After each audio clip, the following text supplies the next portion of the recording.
The following program was produced by an independent community producer.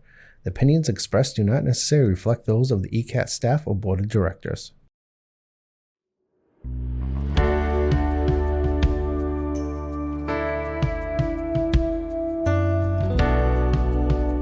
Giving a voice to the voiceless, pulling stories out of the shadows and putting them under the spotlight, making sure that each person is valued and cared for.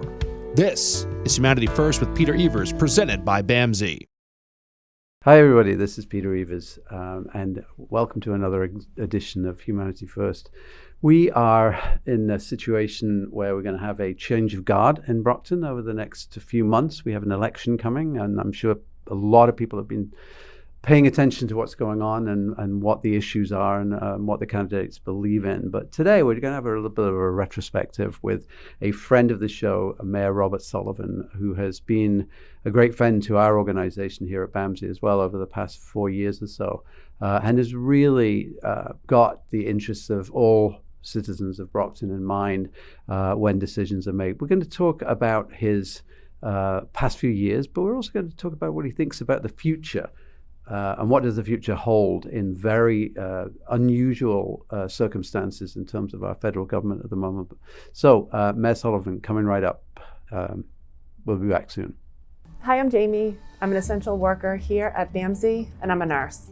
Nurses are essential here at BAMSI because as nurses, we really have the opportunity to make an impact. We have very small ratios, so we have the opportunity to really learn everything about the person served and be able to give the best care. It really serves such a great purpose for me as being a nurse and really why I came into nursing. Learn more about nursing opportunities at bamsijobs.org. Giving a voice to the voiceless, pulling stories out of the shadows and putting them under the spotlight, making sure that each person is valued and cared for. This is Humanity First with Peter Evers, presented by BAMSI. Hi everybody, and welcome back to Humanity First. And as promised in the first segment, we have the Mayor of Brockton, Robert Sullivan, with us again. Thank you so much for coming in. Oh, Peter, it's my honor, and I'm thankful that you have me come on a regular basis. It's always enjoyable, and I think we get a really important information out to the general public. Yeah, I think so, and it's always a pleasure. And you know, I was just sort of reviewing. It's 5.5 years now since you came as Mayor of Brockton, and you've seen a lot of changes. And you know, you came in January of 2020, and actually I came to BAMSI in March of 2020, and who knew? In December, maybe November of 2019, what was going to happen? The world was sort of upended.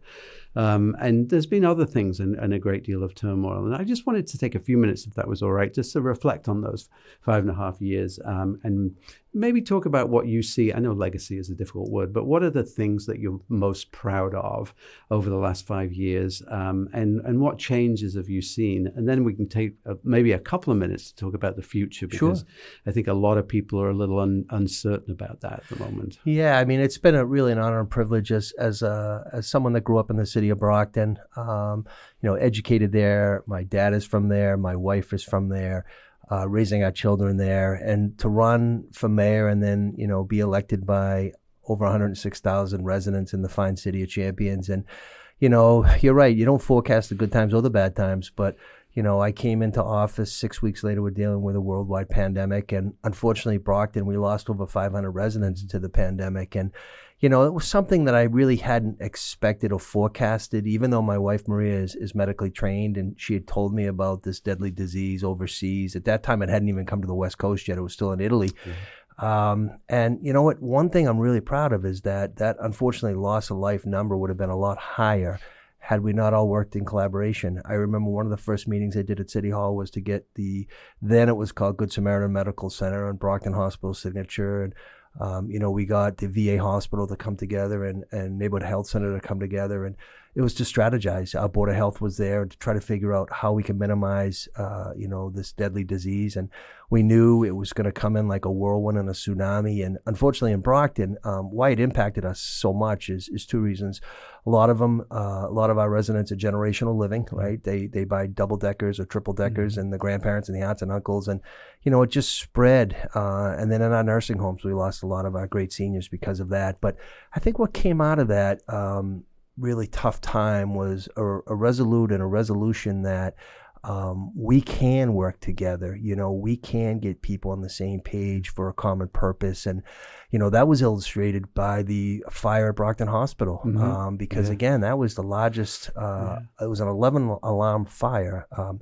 And not one person lost their life, thank God. And that was, again, working together in collaboration, making sure that everybody in the hospital got out safely. And I want to thank Brian Nardelli, our fire chief, that he ran that. I was there that day on site. And, again, we had to make sure that the number one priority was to keep people safe.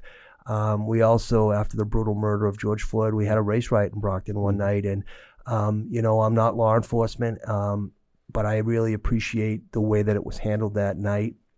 No loss of life in Brockton. At that time, it was Governor Baker and Lieutenant Governor Polito, and I reached out to both of them. And, we had the National Guard come in to assist that night. And, the next day, it was almost back to normal in a sense, Peter, because what I witnessed the next day was people working to rebuild the community. Dunkin' Donuts was burnt that night by people that don't live in the city of Brockton. And so, we got through that tough time. We've gotten through, the Stewart healthcare issues. Issues, and really, one thing about Brockton is we're not wealthy financially, right? We're wealthy with people. We have great, hardworking people in Brockton. We have a welcoming, inclusive, diverse community. My own grandparents, as I've said, came from Ireland to work in the old shoe factories in Brockton. We have dedicated people from around the world that call Brockton home.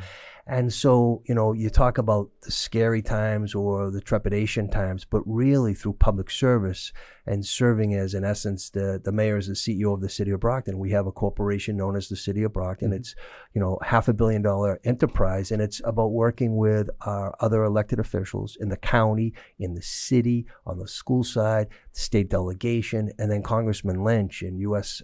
Senators Markey and Warren. And what Joe Biden, when he was president, did was to give the American Rescue money. And when Brockton received the ARPA money, what I decided to do, a lot of people said, well, number one, you should fill gaps in your budget or hire people. And I knew that was short-sighted. That's not long-standing, everlasting financial benefit. So we spent money on parks and playgrounds around the city, gave $2 million to 43 different nonprofits in the city, made sure that City Hall and the Senior Center and the War Memorial Building were addressed properly. East Side Pool on the City of Brockton spent $3 million, which is the beach for many people. And then I went down to Washington and advocated for another $3 million. So through the efforts of the Massachusetts delegation, we got another $3 million from the omnibus bill, $6 million on really an unbelievable pool on the east side of Brockton. And, working through tough times with the school deficit and trying to figure out, how we take the next step. And one thing I can say is politics and in life, right? It's about being in the people business and relationship building and making sure that you treat people with respect and dignity and honor. And, at times it's daunting and shenanigans down in Washington right now and real hatred and just bad times. But what I can say in Brockton, I'm a Democrat, but we're nonpartisan in Brockton. So, I worked extremely well with Governor Baker and Lieutenant Governor Polito. Republicans work great with them. And then when the Haley Driscoll administration came in, same thing. We have worked brilliantly with them. And you, Peter, leading BAMSI, what you do every day, helps people, not just in Brockton, but beyond. And so it's relationship building. And I think, the fact is proof in the pudding. You would not invite me here if we didn't have a good relationship. And so, people say, you should keep running. Well, I served 14 years as a city councilor. 5 of those years I was the council president. And now when I conclude my term, it'll be 6 years as mayor. I think 20 years of public service in a great community is enough. And, my role is to make sure that my 3 kids have a present dad at all times. And, my wife is a very patient person. And now it's time to really give back to my family as well. But I'm not going anywhere. People say, well, when are you going to sell your house? Sell my house. I love Brockton. And I think what you said is right. What are some of we can call them legacy, but they're really development projects that are going to help Brockton. Well, the public safety building is key, right? It's a $150 million property investment. City block from Highland Street to West Elm Street. During the pandemic, a lot of mayors decided to halt construction. I didn't think it was the right thing to do. We social distance and we did everything, all the protocols to do, but we had to keep the train going down the proverbial track, and it's paid dividends. Most investment in the city of Brockton right now, historically, is right now. We have a professional baseball team, the Brockton Rocks. We just announced that the Legacy Football Club, which is a professional women's team playing in Boston, is going to be located in Brockton. Right, that's great. $27 million investment. Professional soccer in Brockton, which is a game changer for the youth. And it's really just, it speaks testaments to, these are high net worth people that are ownership, and they kicked the tires around the Commonwealth and they came to Brockton because Brockton's a special place. You worked here and you came back to work again. That says something. 3 times. 3 times. All right. 3's a charm. But,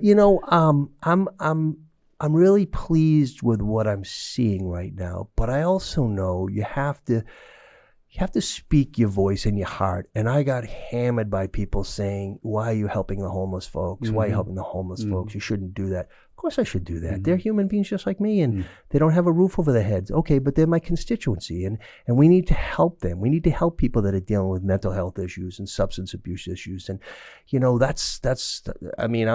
a Christian. That's why God put me on earth, right, to help other people. And from my perspective, Brockton is a great city. It's the only city in Plymouth County. And yeah, we have crime, but every place has crime. And so we have to market it. We have to talk about the brilliant, brilliant kids graduating from Brockton High School, Cardinal Spellman, New Heights Charter School, Southeastern Regional, but also the partners we have, with the BAMSIs of the world that, have the eyes on the prize, like I say. And, I'm glad that I'm going to finish up strong. I'm going to keep working hard until the last minute. Whoever wins and succeeds me, the voters decide. Whoever that person is, whoever he or she is, or she or he is, I will, if they want my advice or suggestion or support, I'll help them. But I still have 5+ months to get things going, and we're going to keep going. Yeah, well, what a wonderful sort of retrospective. And, I was thinking as you were talking, I think it was Abraham Lincoln said that you can please some of the people all the time, all the people some of the time, but you can't please all of the people all the time. And in a situation like yours, when I think about, the school district, the school stuff in the deficit, you stood up strong and you said, look, we're looking into this. And I do appreciate the fact that you've made a statement that, everybody is a Brocktonian, because that a lot of the work that we do is with people who are really disenfranchised and often struggling with disease. And, we do lose people because of homelessness, right? I think we had somebody pass a week or so ago when it was really, really hot. You've always stood behind that. And it's not always a popular stance, is it? I've been in front of the city council who just do not believe in anything you're doing. And I think you're right. You have to look into your own soul about what is the right thing to do. And if you're true to that, I think, then you can sort of take the brickbats, but you can also take the plaudits and know that you've always been very true to your word, which is everybody matters. I think, honestly, people have their own opinions and beliefs and desires, and politics can be a nasty, nasty game. And I've never treated it that way. My thought is, when you're a public servant, when you ask people to be their voice and get their vote of confidence, you advocate, and you advocate for anybody and everybody that, resides in your ward or your district. And now, I represent the entire city, 7 wards, 28 precincts. And, it doesn't matter your background or your financial ability to pay something or not pay something, or, it just doesn't matter. If you're a resident or a business owner, I'm here for you. And, I also think, to be honest with you, Peter, that a lot of people, they're disenfranchised in the sense that, why put your name on the ballot? Why even go through that? I've gotten nasty emails. I've gotten nasty phone calls, crazy texts. I actually had the police in front of my house a couple different nights. And, after a while, you say to yourself, is this worth it? But then the next day you wake up and you say, I'm going to keep working hard, and then feel proud about what you do. Do the right thing at all times, right? Your family and your last name is your legacy, right? So don't ever damage those two things. And at the same time, what I say is, please get involved in the community. You don't always have to run for office, right, or be an elected official. Just be engaged, volunteer, and give time back, and just help people. Yeah.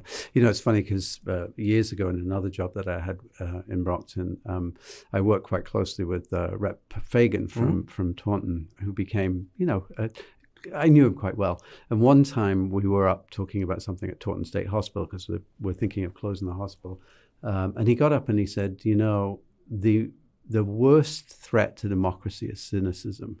And it really struck a chord with me. What you're talking about is that the integrity that politicians bring to the table is the antidote in some ways to the cynicism that has got us in this, I would say, in the situation that we're in today. So I think that's very well said on your part. You quoted a really historical quote with Lincoln, and I can quote Teddy Roosevelt. His quote was, "Do what you can with what you have where you are." And I think that's what we have to do every day, right? I mean, unfortunately, you don't know what's going to be cut from Washington right now, money-wise, especially in the business that you're in. You don't know, right? Brockton, good example. We were receiving $124,000 earmark. Again, 124 grand. It's a lot of money to you and me, but on a budget as large as Brockton, it's not. But it was for culverts, which is underground repairs from an 1880 pipe, 1880. And we got notification from the White House that it's cut. Okay, we'll figure it out.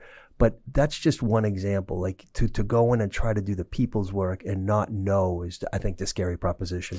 It really is. And sort of knowing that these cuts go directly to vulnerable families. And I don't want to get into politics about that. But one thing I did want to ask you about, because we've seen so much devastation, the things that you rolled off before. And also, it gets me, that expression, you don't diss your mama, like people say things about Brockton and I get mad about it because you don't know. I can say some stuff because I know this place and I love it. And I think you probably feel the same. The press over the last few years, if you go home and you put the TV on, it's, there was another shooting in Brockton. Or the classic one for me was there was a argy-bargy push at the high school, which made that was the first item on the news. Would that have happened? And I'm sure there was a push-pull fight or something in Newton or somewhere like that. That wouldn't have been on the news, would it? I have friends in Newton, but I can tell you this. Brockton has always been at the forefront, good and bad, right? I mean, forefront. Edison was here for 2 years, first electrified fire station, movie theater, street light.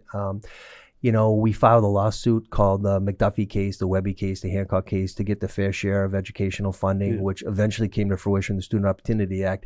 But for some reason, the media doesn't always portray Brockton. And talk about the kids that graduated from Brockton High last year that went to Princeton and Harvard and Stanford, right? From my perspective as someone that grew up here, I remember my first day in college, and I went to Boston College, and I flipped burgers and took out loans to get through, but it was a great education. But I remember a kid coming over to me my first day on campus at Chestnut Hill and said, "You're from Brockton?" And I said, "Yes, I am." And he said, "Were you in a gang?" And he was serious. He was really asking me. And I was like, "Are you kidding me?" Brockton High is a special place that I happened to graduate from many years ago, 1988. My dad worked there for over 30 years. And we have great high schools and higher ed. And also I want to say the trades, I'm a union mayor. The trades have been great to work with the next generation of kids. The average plumber, I think, is 62, and carpenter's not much different. But it does get my Irish temper up and my blood pressure boiling when it's always bad news. Let's talk about the good news. The good news is what's newsworthy. Yeah. Like the music program at the high school, right? I mean, I could go on, but there is so much about this. Before we just talk about the future, which I'm interested in your take from the inside, one thing that has been very disturbing for us is many of our staff are on temporary protected status. We've seen, I was passing by Vincenti's a couple of weeks ago, and ICE were there. I don't think they were there doing anything. They were just there to, a show of force or whatever. Is there anything you can do about that? Unfortunately, so listen, I'm a proud American, but I'm also an Irish citizen. I'm a dual citizen, and everybody listening to your call right now, your podcast, is an immigrant unless they're a Native American in the United States. That's a fact. So from my perspective, my grandparents came over here legally, right? And they went to Ellis Island and all those things. But, with TPS, that's a legitimate legal way to be here. And, we have a lot of people from Haiti on TPS status. We have the largest Cape Verdean population in America here. When President Neves from Cabo Verde comes to the U.S., he doesn't go to Washington first. He comes to Brockton, Mass first. ICE is not going to talk to me as a Democratic mayor. They're not going to talk to me as a mayor First of all, we have had some instances where people on TPS were actually grabbed by ICE. I heard of it secondhand. I have a director of social services, Jasmine Bradshaw. I have a director of immigration service, Courtney Henderson. Both of these women are professionals, and they're working on this every day. But the scary, inhumane proposition, Peter, is that boys and girls are going to school, kissing their mom and dad goodbye or their grandparents goodbye, and when they come back, they're gone. I don't see how there's any goodness whatsoever. It's un-American, and it's scary, and it's sad, and it's a travesty. So, all I can say is that we are working with great people like Congressman Steve Lynch, who is advocating against absurdity. And again, I'm not talking about any specific party. I'm just talking about the facts that are right now impacting the United States and Brockton. And my role as mayor is to make sure that 106,000 residents from the last census, we have more, feel safe. And, those that are here legally and trying to do the best for themselves and their families should be applauded, not put away. Yeah. I mean, we have people who've been here with us since 2016 Correct. who are loyal and wonderful direct care workers and supervisors, and waking up every day wondering if there's a knock on the door, not just for them, but for family members, their loved ones. and their loved ones. It's just unthinkable. But let's look to the future. I mean, you've been here. Well, you'll have been here 6 years in this position, 20 years as a politician in Brockton. What makes you feel optimistic about Brockton's future? Why I'm optimistic, the way I look at it is we're only limited by our imagination. It's the only way we're limited, by our imagination. So Brockton is a city geographically located 35 minutes by commuter rail into South Station in Boston, 30 minutes by car to Providence, Rhode Island. We are located perfectly. We have hardworking, dedicated people in Brockton. The proof is in the pudding. We have a lot of people moving to Brockton, leaving the Quincy's and the Braintrees and the Dorchesters and the Charlestons and the Southies, and they're coming to Brockton, right? The rent makes sense. We have a great educational system in the city of Brockton. We have professional sports in Brockton. We have fine arts, right? The Fuller Craft Museum. We have a municipal golf course, which is the highest revenue generating golf course in the Commonwealth right now with DW. We have DW Park. We have 2 pools in the city of Brockton to use. We have a skating rink in the city of Brockton. But really, what it is that we have businesses in Brockton like a WB Mason that's been here since the late 1800s. And then we have new ones like Mi Niña, which makes the tortilla chips that's nationally recognized. They relocated to Brockton. So why I'm so optimistic is like people like yourself, Peter, that you come to work every day, right? You put your tie on, you come to work, you treat people with respect, and you know what to do to help people. And we have a lot of Peter Evers. We really do. We have people that care, that understand that the noise out there is noise that is going to dissipate over time. But what we have is a city of people that want a better life for the next generation. And as I mentioned, I'm a dad. I'm very fortunate. We have 3 children, right? 18, 15, and 13. And so I do it for them. I do it for them. You do it for your loved ones and your family to make a difference. But why I'm so optimistic is the city of Brockton is that, that good example of the legacy, the Boston Legacy FC, okay? That is owned by people that are listed in like Forbes magazine. These are wealthy people. They do their due diligence. They wouldn't come to Brockton if they didn't think Brockton was like a stock, and you invest in a stock because it's going to rise. And that's what we're doing in Brockton. And whoever becomes the next mayor, whoever, again, that person is, I just wish them luck. And we have a city council and a school committee election coming up as well. But again, listen, I'm not gone. I'm not going anywhere. I'm not going to be the mayor. I'll be the former mayor. But I'm just Bob from Brockton. My mom and dad are still here. God love them. I still have them. And I'm going to continue to work to better the community, just in a different aspect, Peter. But we're really we're in a good time right now for the trajectory of the City of Champions. That's a really good place to finish, I think. Well, thank you so much for your service over the last 5.5 years, your friendship with BAMSI as well, and all the things we've been able to do together. So all the best in the next episode of your life. Thank you, Peter. Thanks, I appreciate it. Thank you. Thanks, everybody. See you next time.